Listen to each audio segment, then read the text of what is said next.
শরীরের সমস্ত কোষের ঠিকঠাক কাজ করার জন্য পটাশিয়ামের প্রয়োজন। খনিজটি হৃদস্পন্দনে এবং পেশি সংকুচিত করতে সাহায্য করে। পটাশিয়াম সমৃদ্ধ খাবার রক্তচাপ নিয়ন্ত্রণে রাখতে সাহায্য করে।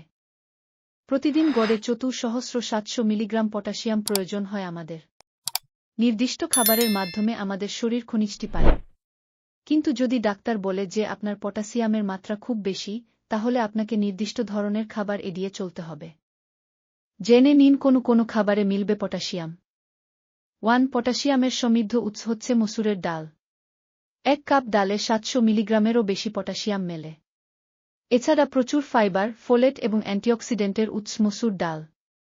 রক্তে শর্করা স্থির রাখে এই ডাল। 2. সেদ্ধ আলুতে পেতে পারেন পর্যাপ্ত পটাশিয়াম।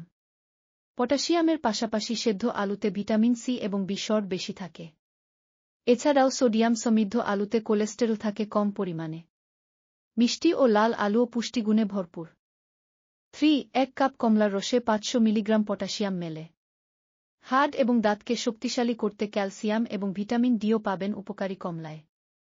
4. পটাশিয়ামের সমৃদ্ধ উৎস হচ্ছে কলা। একটি মাঝারি আকারের কলা দৈনিক পটাশিয়াম চাহিদার প্রায় 10% পূরণ করতে পারে। পটাশিয়াম ছাড়াও ফাইবার, ম্যাগনেসিয়াম, ভিটামিন সি এবং বি রয়েছে কলায়। 5. মুরগির মাংসে পেতে পারেন শরীরের জন্য প্রয়োজনীয় পটাশিয়াম। প্রতি 3 আউন্স মুরগির মাংসে মেলে 330 মিলিগ্রামের বেশি পটাশিয়াম। এটি চর্বিহীন প্রোটিন দিয়েও পরিপূর্ণ।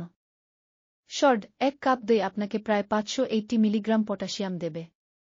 এটি প্রোটিন এবং ক্যালসিয়ামেরও একটি ভালো উৎস। দইয়ে থাকা প্রোবায়োটিক অন্ত্রের জন্য ভালো। টাইপ 2 ডায়াবেটিসের ঝুঁকি থেকে দূরে রাখতে পারে দই। সেবেন, স্যামন বা তেলযুক্ত সামুদ্রিক মাছে পেতে পারেন পটাশিয়াম।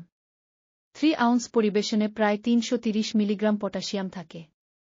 এই তৈলাক্ত মাছে ওমেগা-3 ফ্যাটি অ্যাসিডও বেশি থাকে, যা হার্ট ভালো রাখতে পারে।